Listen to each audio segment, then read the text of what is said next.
struggled with finding local services that are affordable, trustworthy and efficient? Well, I know I have. And according to investors, India's local services marketplace has always been a gold mine.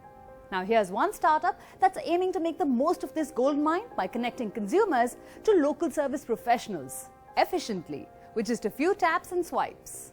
But while demand may be high, the local services marketplace in India is fragmented and can prove to be a logistical nightmare for most entrepreneurs. So here's one startup that's trying to disrupt this space with some clever use of technology, neat algorithms and matchmaking of services. This is Urban Clap. We all need services to help in our day-to-day lives in a city. For any service, you can go to Urban Clap, tell us what you want, and that's it. You can treat Urban Clap as your service genie. A service genie, you say? Well, these founders certainly know how to pitch their convenient startup to India's busy working population. And that may just set these guys apart. And leading the product development and tech team at Urban Clap is a Silicon Valley return, who brings with him plenty of experience having worked with Twitter. This is Raghav Chandra. And marrying Raghav's tech prowess with some clever marketing is co-founder Varun Khaitan, who has impressive names like Boston Consulting Group on his resume. And Urban Clap's third co-founder also brings with him some keen expertise from Boston Consulting Group and oversees the operations at Urban Clap. Meet Abhiraj Bhal. Young, focused and dynamic, these founders aim to organize and monetize India's fragmented local services sector. But hang on, dear founders, we want to know. How does Urban Clap ensure its services are credible and efficient? How will Urban Clap scale up from just an app? How will Urban Clap grow in the fragmented local services marketplace in India? There are only those many high-quality professionals in India in local services.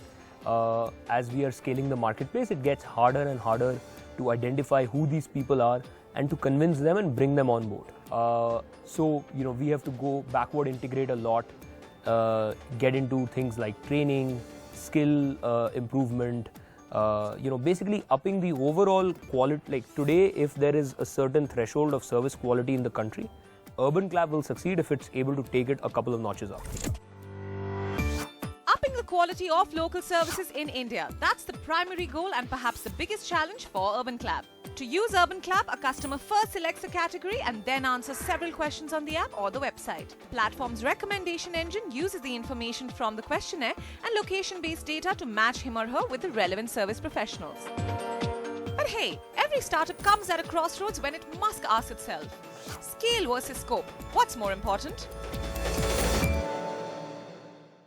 I think it always has to be scope.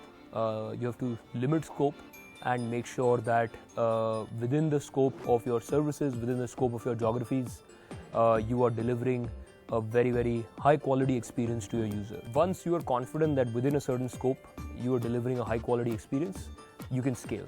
And to be honest, I think very few companies have died because they've not been able to scale. Scaling is a solved problem. The harder problem is knowing what to scale. And in services, it's even more hard because services are very interpersonal in nature. There's no one-size-fits-all answer. What is right for me may be very different from what is right for you. And hence, I think it's taken us a while to get to a point where we feel like we understand what it takes to deliver a high-quality service. And we are now scaling the marketplace. And at the heart of this startup, of course, are the scores of local service providers. From electricians to household help to mechanics as well as plumbers, lifesavers in the time of crisis. And the Urban Clap team ensures that they are well versed with the app, its various functions, as well as dealing with the somewhat irate customers in times of crisis.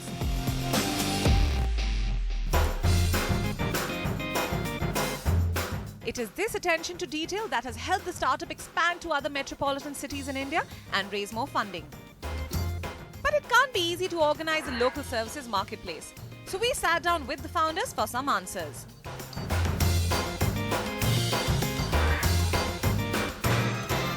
How will Urban Clap scale up from being just an app? The app and the web interface is just the front. It's almost like an antler. Everything complex, everything happens behind the scenes. For example, customer comes in, he needs to be matched to relevant professionals. We don't want to do manual operations, right? So a lot happens algorithmically to figure that out. Professionals need to be onboarded. How do you build something where you don't have to deploy a huge fleet of army, go out, kind of surf and scan the streets, right? So you have to build out technology to get people, build out their profile, right, and take them live. But this is just the technology part, right? Of course, you need a really, really smart team to orchestrate and architect this whole running. So I think there's going to be a lot more focus in using smart technology, but solving for core business problems. Explain to us how exactly you make money. So the way it works, the way we make money is customer tells us exactly what he wants, and we help him push through and understand the service, right? And we reach out to professionals in an automated fashion. When a professional does find the lead interesting, that's when he pays us. All right, so we become a very effective outreach or a very effective advertising platform for the professional, where he's not paying in bulk at registration, where he actually has a say before every single request he gets connected to.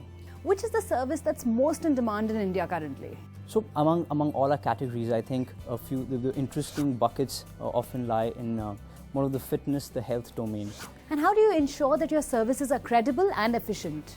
As a marketplace, we stand for quality of service more than anything else. For each of our 85 services, there is a long and detailed checklist through which each professional has to go through.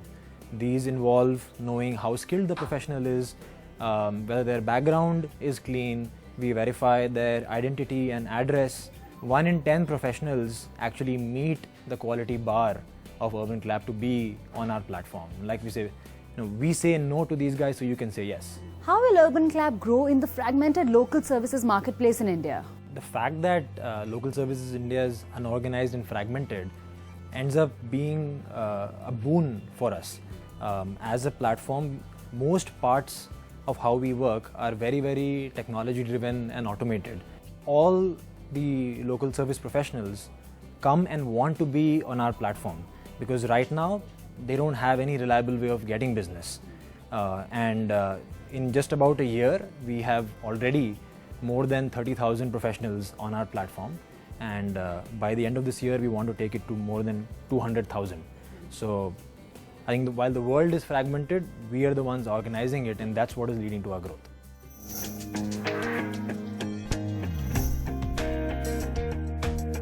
Our first mentor, Siddharth Lal, is the Managing Director of Bruce Clay India. Siddharth is extremely passionate about internet marketing and is well known in the industry for his search engine optimization skills and social media initiatives. Meet Raman Roy, co-founder of the Indian Angel Network. He's also the chairman and managing director of Quattro Global Services, a leading knowledge process outsourcing company. Raman has a keen eye for startups and does not mince his words. Urban Clap is a fantastic new concept because they have come in and into a marketplace which did not really exist prior to this. I love the service, I love the concept. The potential of what can happen is huge. But as a user, I will utilize it if I get the quality that I'm looking for. So the quality of the database and some sort of a quality control on that database is going to be essential. So if you overlay some sort of a customer feedback, some sort of a quality check, that is what I think will enhance value. I was actually shocked to see that they've actually raised 200 plus crores, right? And however, I could see holes in their digital strategy. I did multiple searches around products that are featured on their first page, things like beauticians in Gurgaon, yoga instructor on Golf Course Road, anything that was related to them. And unfortunately, I did not see them on the first page of results online in so many searches that I did. And I believe that is a shocking fail for them. Now here is a cold hard fact. Seasoned investors and analysts say that a very minuscule percent of Indian startups will become sustainable digital-first enterprises. And with many internet startups cloning ideas from the West, we worry how many will crash and burn. So we went and asked an expert who also happens to be the face of India's startup success story, whether India's internet startups have the potential to be original and become unicorns, or will they simply wither away? Look, when you build a business in India being an open market, by default global companies end up winning. Google is Google of India.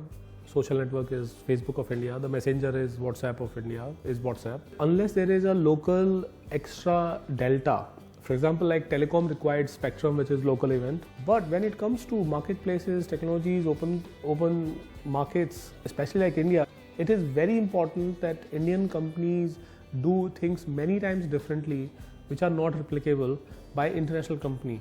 But given a longer cycle, everything can be replicated literally, right? So somewhere the business model for companies which are operating in India is to create some wall which is built around they are Indian, not because there is a business wall of some customer or some business acquisition. An interesting thing about Indian startups is they are not just imitating the Western companies. The latest populist move is to imitate a couple of Chinese companies.